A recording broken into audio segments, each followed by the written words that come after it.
Pada kesempatan kali ini, di video pembelajaran yang akan saya sampaikan berkaitan dengan mata pelajaran otomatisasi tata kelola kepegawaian pada tema regulasi kepegawaian dengan materi pokok. Yang pertama, definisi regulasi kepegawaian.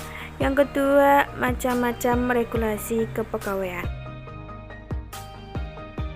Selanjutnya kita memasuki tujuan pembelajaran.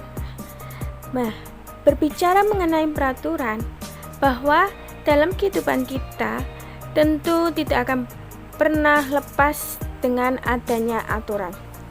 Karena hampir semua tempat terdapat aturan, seperti di sekolah, di rumah, bahkan di perusahaan maupun instansi. Dengan kata lain, hampir semua kehidupan itu memiliki aturan. Sebagaimana yang telah kita ketahui, peraturan itu dibuat untuk apa? Untuk menjaga, mengatur, menjamin kehidupan agar menjadi lebih baik dan membentuk keadilan bagi semua manusia. Oleh karena itu, tujuan pembelajaran pada pagi hari ini diharapkan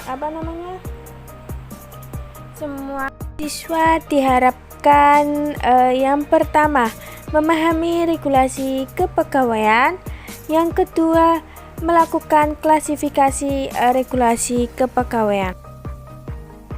Sebelum kita memperdalam materi regulasi kepegawaian, alangkah baiknya kita harus mengetahui dasar dari pengertian regulasi dan kepegawaian itu sendiri. Di sini pengertian regulasi yaitu segala peraturan yang bersifat mengatur untuk berbagai pihak antara pihak yang satu dengan pihak yang lainnya yang ada di dalamnya, demi mencapai tujuan tertentu. Selanjutnya, pengertian dari kepegawaian. Kita ulas kembali pengertiannya, yaitu segala kegiatan yang berhubungan dengan kedudukan, kewajiban, dan pembinaan karyawan atau pegawai.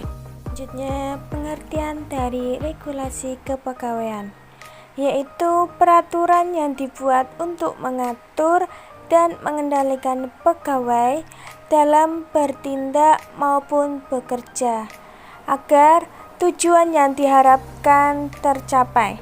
Regulasi kepegawaian bersifat mengikat baik dari pegawai, perusahaan maupun pemerintah. Contohnya di sini yaitu peraturan mengenai jam kerja yang harus ditetapkan. Jika tidak, maka pegawai akan datang dan pulang kerja sesuka hati. Kemudian ada fungsi regulasi kepegawaian, yaitu yang pertama, menjamin kinerja karyawan. Maksudnya di sini setiap karyawan dalam menjalankan tugasnya itu harus sesuai dengan job deskripsi yang sudah ditentukan, guna untuk mengatur harmonisasi perusahaan. Job deskripsi merupakan bagian dari peraturan kepegawaian yang mengatur kinerja perusahaan. Kemudian fungsi yang kedua, menjaga hak dan kewajiban. Maksudnya, pengusaha dan karyawan memiliki kepentingan masing-masing. Di sini, pengusaha membutuhkan karyawan untuk membantu kinerja perusahaan. Sedangkan untuk karyawan, dia menerima gaji sebagai haknya dari hasil kinerjanya.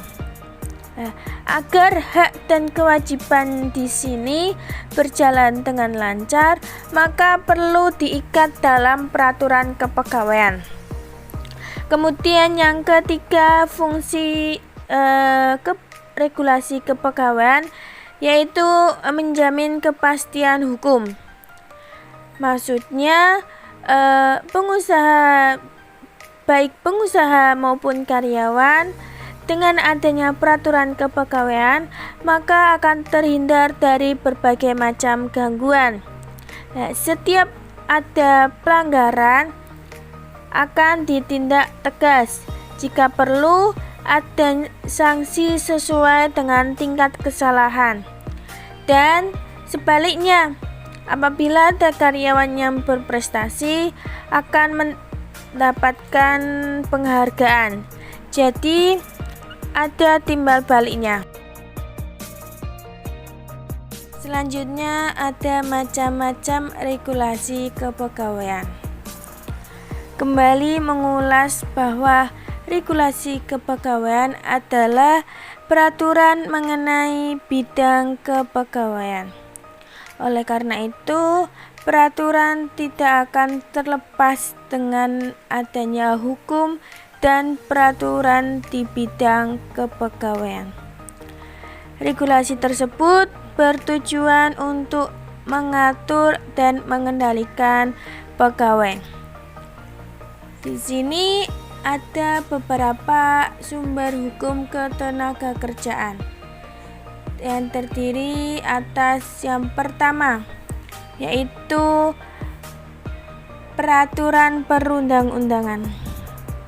Jadi, peraturan ini peraturan urusan pegawai yang berlandaskan dengan hierarki peraturan perundang-undangan yang berlaku di Indonesia. Contohnya seperti yang sudah dijelaskan di PPT sebelumnya, yaitu tentang peraturan jam kerja yang harus ditetapkan. Kemudian yang kedua itu adat dan istiadat. Maksudnya peraturan di sini itu peraturan urusan pegawai yang berlandaskan dengan pengaruh dan peran adat setempat pada lingkungan perusahaan. Selanjutnya itu ada agama. Jadi peraturan urusan pegawai yang berlandaskan melalui pendekatan agama. Contohnya mengadakan kegiatan rutin Jumat bersedekah di instansi. Dengan demikian peraturan agama di sini disesuaikan dengan masing-masing kebutuhan instansi tersebut. Kemudian macam-macam regulasi yang keempat itu ada jurisprudensi, yaitu pengambilan keputusan perkara mengenai kepegawaian yang tidak diatur di dalam undang-undang. Contohnya jual beli dengan unsur paksaan. Hal demikian tentu bertentangan dengan hukum yang ada di Indonesia. Selanjutnya macam-macam regulasi kepegawaian. Yang kelima itu ada traktat.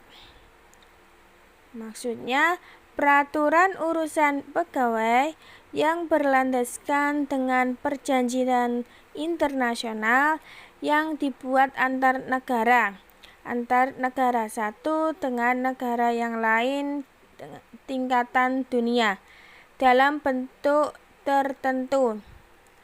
Contohnya perjanjian tentang tenaga kerja Indonesia atau TKI yang bekerja di luar negeri. Kemudian yang keenam, peraturan kerja atau peraturan perusahaan, yaitu peraturan yang dibuat secara tertulis oleh pengusaha yang memuat syarat-syarat kerja dan tata tertib perusahaan. Contohnya SOP dalam berpakaian di suatu perusahaan.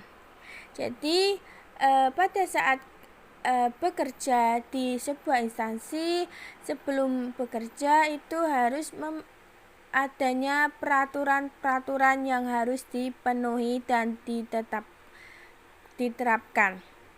Salah satunya dalam berpakaian. Berpakaian di perusahaan itu harus rapi dan tidak bermake up terlalu mencolok. Kemudian yang terakhir, ada macam-macam regulasi yang terakhir, yaitu perjanjian dan kerjasama. Ya, maksudnya peraturan urusan pegawai yang berlandaskan melalui hasil perundingan antara serikat pekerja atau buruh yang memuat syarat-syarat kerja, hak dan kewajiban kedua belah pihak.